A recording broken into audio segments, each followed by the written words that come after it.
My name's John Webster. I'm a documentary filmmaker, and I've been making documentaries for the last 20 years here in Finland. My parents are both British, but I was born here. And I don't have any images today, which is kind of typical, I guess, for a documentary filmmaker or a filmmaker in general. But what I will try and do is tell some stories, and tell some stories around a common theme. And a theme that's really has always been interesting to me and is relevant for tonight is the theme of change. What makes people change? What inspires people to change? What motivates them? What forces them to change? And it's something that I've been working with really over the last 5 years. I've been working with the issue of climate change. And in the previous documentary, but also in the documentary I'm trying to make now. And in climate change, of course, the question is, why don't people change when they should? There's lots of examples there. It's a fascinating subject, endless. I could go well over my time limit here, but I try to share like one idea, I think, with you, or one theme. And it's something that I call the imperialist's guide to changing the world. Now, I have to say that I do not support imperialism at all. But I think there's something that we can, maybe some lessons that we can learn from imperialism. I might be on touchy ground here, but anyway, I'll go ahead here. It struck me a little while ago. I was leafing through an old atlas, looking at a map of the British Empire, and thinking, it's huge. But there are other maps of other empires, like the Roman Empires, and Ottoman Empire, Mughal Empire, Greek Empire, etc. And the thought struck me, with the British, because my ancestors are British, that how did they manage it? How did they manage to control and to change people's way of life for so long? I mean, they weren't particularly bright. At least I'm talking about my own ancestors here, at least one of them. But I think the traditional view is to say, well, the stick, maybe the carrot as well, but the stick. And I think to some extent that is true.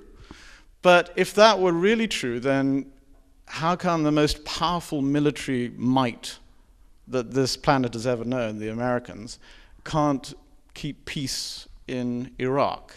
So it's not only that, it's something else.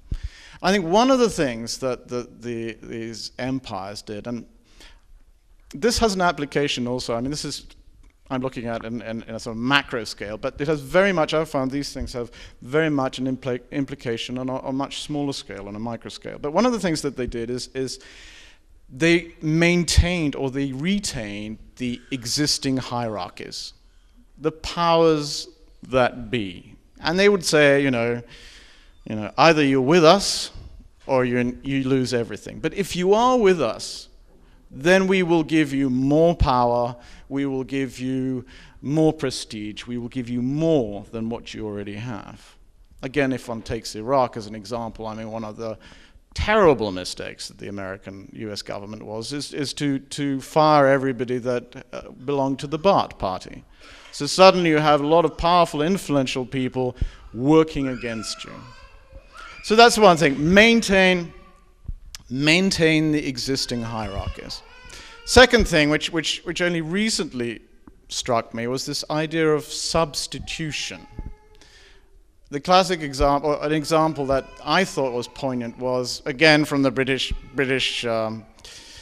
regime in Papua New Guinea. The tradition that there was a skull worship, which the British thought was wrong because it involved fresh skulls. And it was very important in the Papuan society. They would worship, they would go out murdering people, but they would use these skulls for skull worship. And the British thought this was wrong, and by force they squashed this tradition in many places. And it had terrible effect, actually, because huge communities and cultures were kind of disintegrated because the Brits hadn't understood the whole cultural implication of just one thing. but that it spread in upwards, sideways. A lot of people were dependent on this thing. But then there was somebody, thank God, a little bit brighter, who took the time to study the skull right a little bit closer and realized that what it meant. But he also realized that in Papuan society, pigs were very important. Pigs were seen almost as family members. Certainly pigs were like more important, were closer to people than, say, the neighboring villages, somebody who lived in the neighboring villages. So this administrator said, okay, why don't you replace the human skulls with these pig skulls? And they're important. And actually it worked. It worked very well, because then you had also the carrot effect. It was much easier, and it was, you didn't have to go around murdering people, and didn't have to run the risk of being murdered yourself. So that was somebody who understood the cultural value and what it meant if they were going to try and change things. Okay, I'll try and give some examples of this. The classic example, of course, is Edison's electric light bulb. When Edison started developing the electric light, the world had gas power, gas-powered lighting. There was no particular market or particular need for electric lighting. But of course, Edison, he had a lot of money.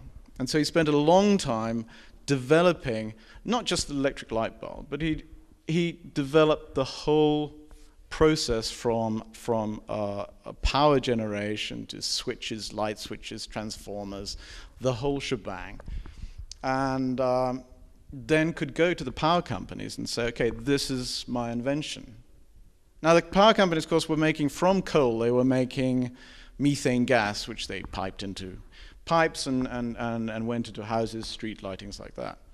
Edison's invention didn't threaten the hierarchies. It didn't threaten the power that be. On the contrary, those power companies could still go on making a profit. Instead of making methane gas, they could make electricity from this coal. So there's a huge benefit there. At the same time, there were lots of other people also developing the electric light bulb. Swan was one in Britain. But one of the reasons, I think the central reasons why Edison's light bulb won out over all the others, is that Edison used the same screw-in thread that the existing gas lights already had. So that people, when changing from gas to electricity, they didn't have to buy a whole new lamp. They could still keep Auntie Vera's old lamp, but now they had electricity, which was safer. It didn't flicker. A lot of really carrot things in there. I'm not quite clear, but I don't think much stick was needed to make that change. So that's another example. Then I do a little bit of a thought experiment just to get sort of the point across.